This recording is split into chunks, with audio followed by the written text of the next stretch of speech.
That's the important thing about a startup. It has to be grown, otherwise it isn't a startup. Yeah. And at the beginning, if you need a rule, the rule is 10% week over week. Mm-hmm. And you're probably not going to get that every week exactly. Some weeks you'll do more, some weeks you'll do less. The goal is to aim for that. Mm-hmm. And the nice thing is it helps you with weeding out all the stuff that doesn't matter. Yeah. Because we thought as a startup we had like 100 things we should work on. And then we said, okay, what are the things that can actually deliver 10% growth? Like only 10 things are left. Sure. And then we said, okay, of these things, what are the things we can do in a week? And now only one was left. Right. So it really helps weed out all the other things. And then Sure. later on, there's different rules of thumb. Like there's the T2, D3 model. And that's Mm-hmm. from 2 million of revenue. You want to triple 2 times in a row and then double 3 times in a row. But that's all later. If you're starting a startup, try to aim for the 10% growth to be able to focus on that one thing that matters. Mm-hmm. And then you also had mentioned some of your advice would be to have users completely switch to your product. Yeah, it's really important that like you retain people, like net Mm-hmm. retention, people being on your platform, staying on your platform, actually inviting more of the company, if you're selling to companies, to come to the platform or upgrading plans is such a good metric to Mm-hmm. watch. And in order for them to do that, you kind of want them to have them 100% in your platform. So Mm-hmm. they're like half using your platform and half something else. Yeah.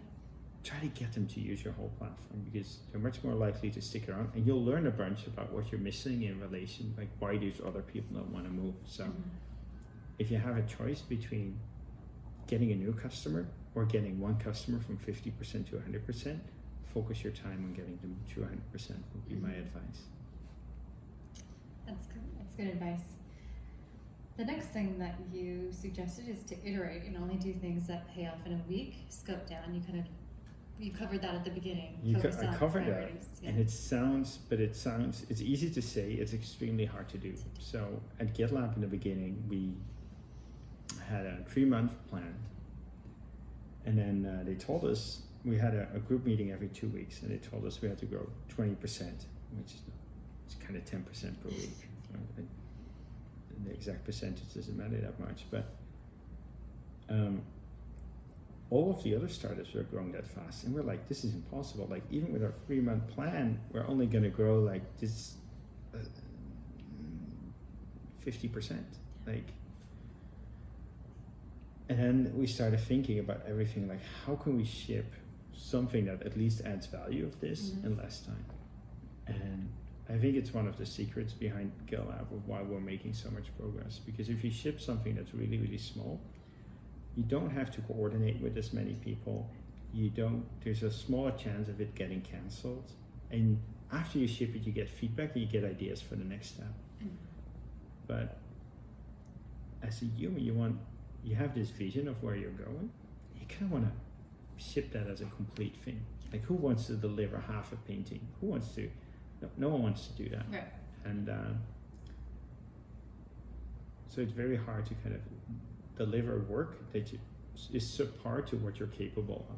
And of course, it has to be like the interface has to be good, it has to be secure, the data, there shouldn't be no data loss, but it's still like it could be so much better. Yeah. And that's I think that the big challenge with iterating, accepting that it's not going to be as complete as you want it to be, but recognizing that it's already going to generate a ton of value, and it's going to teach you about where you have to invest next, because you place a few of those small bets, and then the users will scream for more in one of them. And some of the other things that you thought were going to be marvelous, nobody cares about, and you can leave them behind. True. And the last thing, you also covered this, but do things that don't scale is your last thing you had.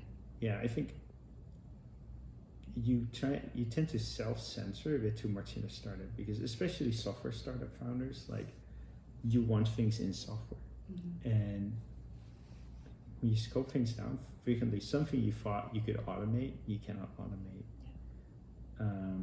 So now you have to do it manually on the back end, and that might be the right approach. Right. the Airbnb story is very famous. They recognized that their site was lacking from a lack of good pictures. And the quickest way to get good pictures was to send a photographer. So they said, hey, are you open to sending a professional photographer there? And people said yes, and they showed up, and they're like, but you're the co-founders. And they're like, well, I used to be a photographer as well, so I'm kind of a professional photographer. But you tend to limit yourself. You were in a call with me where that was recent, and we had someone rolling something out in Africa. And I was like, well, be sure the people will have the phones. If not, you should buy the phones. Or if a sticker is an alternative, make sure you bring 10,000 stickers. And it sounds obvious in hindsight, but at the moment itself, it's not. It's super, super hard. And at GitLab, we don't think that we can automate everything. We got a customer success team with professional services, and we got technical account managers and everything else to bring all that, and that's needed. So don't handicap yourself. If something adds value to the customer, it's okay to do it yourself. I'll end with one more example. Stripe, a company now like $35 billion in worth. They had this magic experience. You signed up for an account and immediately you can start accepting credit cards. And it seemed impossible because it was. So what they just did is for the first few days, they used their own merchant accounts to accept those cards, and then they send the faxes to the credit card companies, create a merchant account, and switch it over for a couple days later. So you wanna of course always be truthful, but it's a bit like fake it until you make it. Sure. And do stuff on the back end and see how long it lasts. And with Airbnb, they never got around to people making good pictures themselves. It seems impossible. So what they now do, if you rent out a couple of times, they actually send a professional photographer by your home for free.